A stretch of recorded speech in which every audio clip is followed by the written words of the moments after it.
SwayamPrabha. Digital India. Educated India.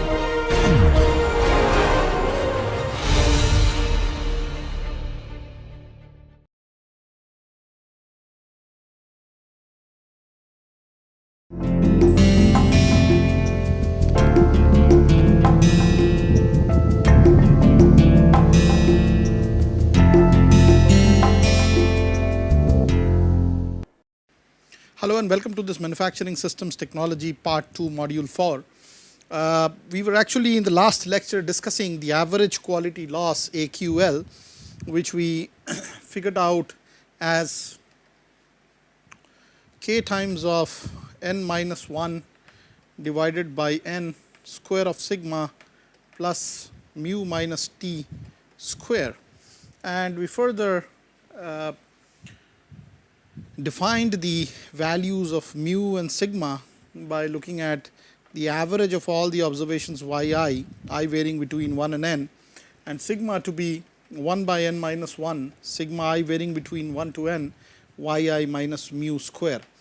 So having said that, what essentially the AQL converts into, or what are the different conditions for the different sample sizes n where this value would change significantly, we will have to probably discuss. Okay?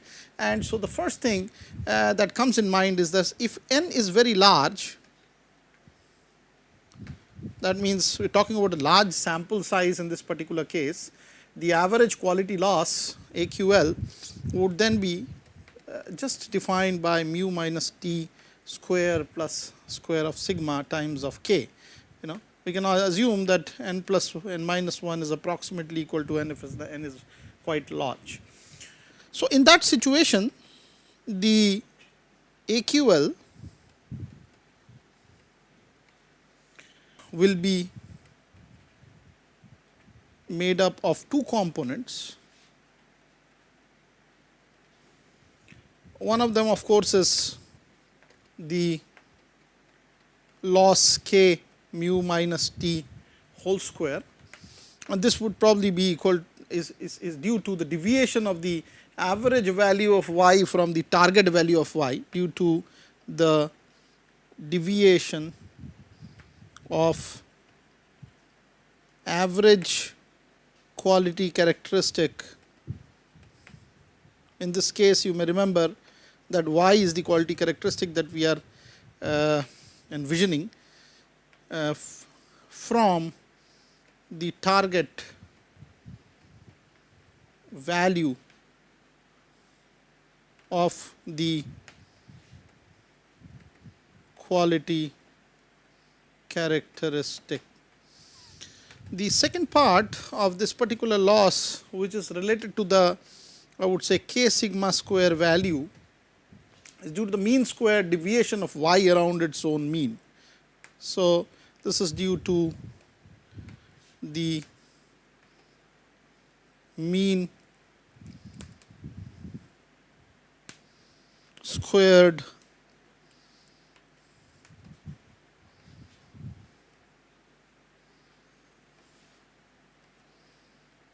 deviation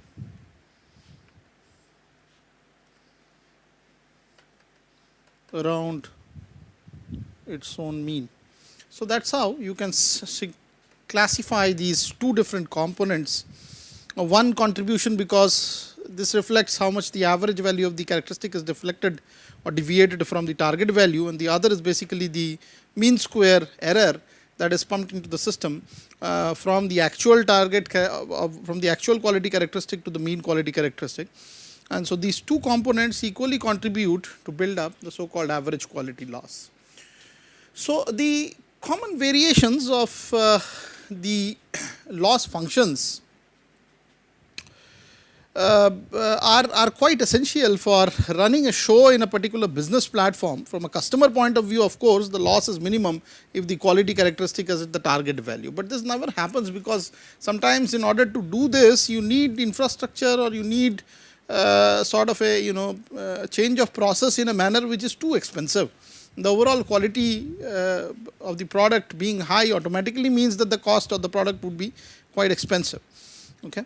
So, and also again the factor is that again the expectations of the customers, they would be differing from product to product, and this can be characterized when they are at mostly the target values. So, the idea is how the customer perceives a certain product, and the quality of the product also is quite variable. Okay. And depending on what is the characteristic, again what we are measuring, there is going to be a significant amount of variation in the strategy which we are formulating to calculate the average quality loss. So, let us say for example, there are some characteristics where if y is at the target or nominally away from the target, it may be reasonably okay. For example, let us say talking about dimensions of a particular shaft, you have a certain diameter d equal to 1 plus minus 0.03 inches as the characteristic specification of a shaft diameter.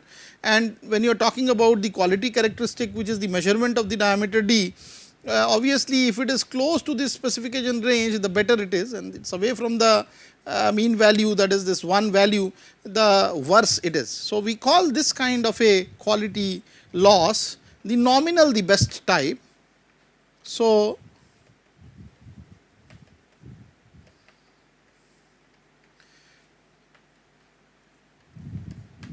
here essentially you are talking about the loss function represented as k y minus t square to be minimalistic, okay, because that is what the target of the process would be, that the accuracy of the process should be around the mean of the particular specification or the parameter which has been given. Some examples could be viscosity, for example, or clearance. These are going to be around the target values, the better it is. However, this is not the case when the quality characteristic changes from this numerical values like dimension, viscosity, clearance, etc., into something which is undesirable in the system. For example, let us say when we talk about characteristics like wear of a particular transmission, or maybe shrinkage because of the different temperature stresses which are strains and stresses which are built up in a system, or maybe the deterioration of a particular engineering system, or a frictional loss associated with any engineering system, or maybe we are talking about micro finish of a machined surface, among others. So, here the smaller the quantity, the better it is. Okay. So, it is not really that whether you are sticking to the target value which has been given. Obviously, it will be costlier to go below the target value, but these are characteristics where you better not want these characteristics in the system, engineering system that you have planned. So, such kind of losses can be classified as smaller the better type.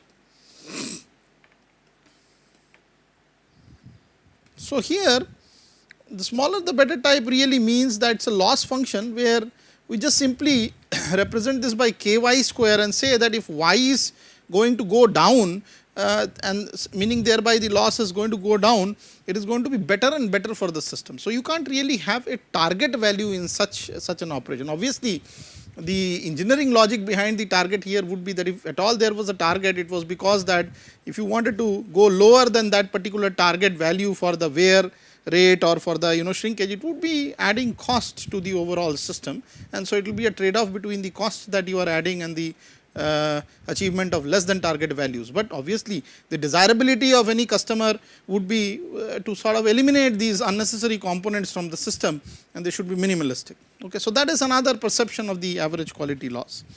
There are certain other parameters which is on the other end of the spectrum, where for example, we talk about fuel efficiency of an engine, okay, or maybe ultimate shear strength or ultimate yield strength of a material. So, here obviously, the target would be the bigger the better. So, if supposing there is a fuel efficient engine which is over reporting the efficiency, it is always going to be good from the perspective of the customer or the user.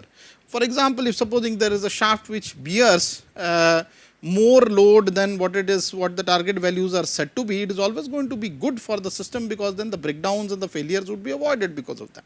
So, such kind of systems would tend to have an infinite value of y, and we call larger the better kind of systems, where we talk about the quality loss as k by y square. So, it is just 1 by y square, meaning thereby y is smaller, the better, and the y is larger, the better and better it is for the system, and the loss minimizes because of that. So, let us look at what the average quality loss in all these different functional representations come out to be. Obviously, the AQL is going to be different if you are talking about nominal the best type, or smaller the better type, or larger the better type of the quality characteristics. So, let us now try to algebraically compute what those values would be. The value for k for, let us say, the nominal the better type. So, that is the case 1 type that we were discussing in the last slide, that is given by the loss function Ly equals k times of y minus t whole square. So, at functional limit y equal to, let us say, whatever target value is there plus minus the d value, the tolerance, the product is supposed to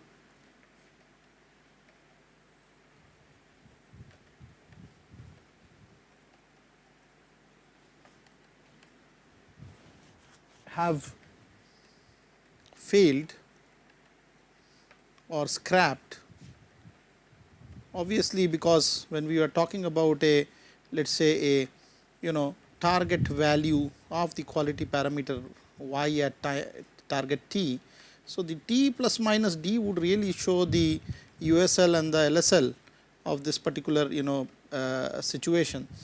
Here this is t minus t, this is t plus d. So, obviously, anywhere outside this domain would be a rejection or a scrap or a failure. So, would have failed or scrapped beyond the USL and LSL as suggested below, which comes from this expression y equal to t plus minus d. So, let us say if the unit cost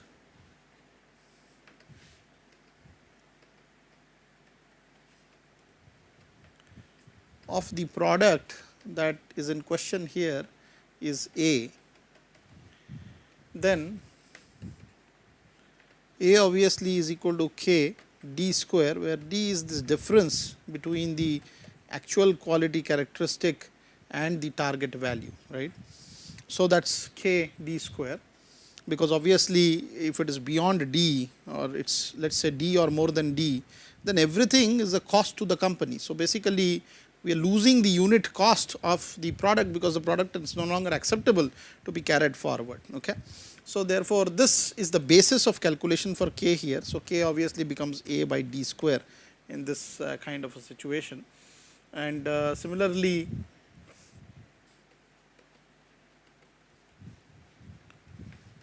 for a functional limit y equal to d, for smaller the better,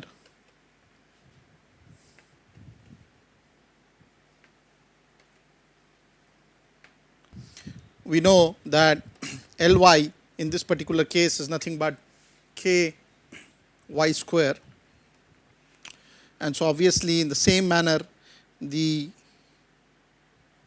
a value can be calculated as k d square in this particular case, or in particularly larger the better cases there would be a difference that the Ly in this case is k by y square.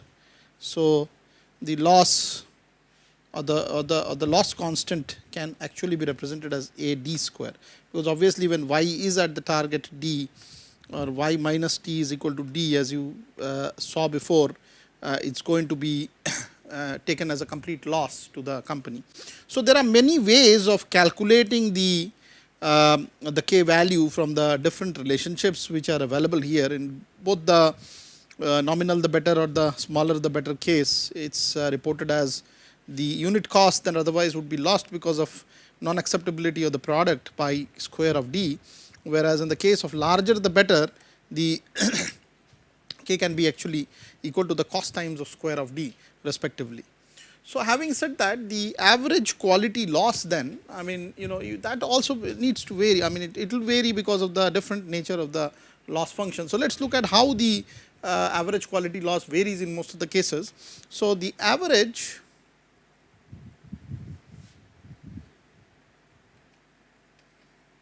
quality loss AQL for these functions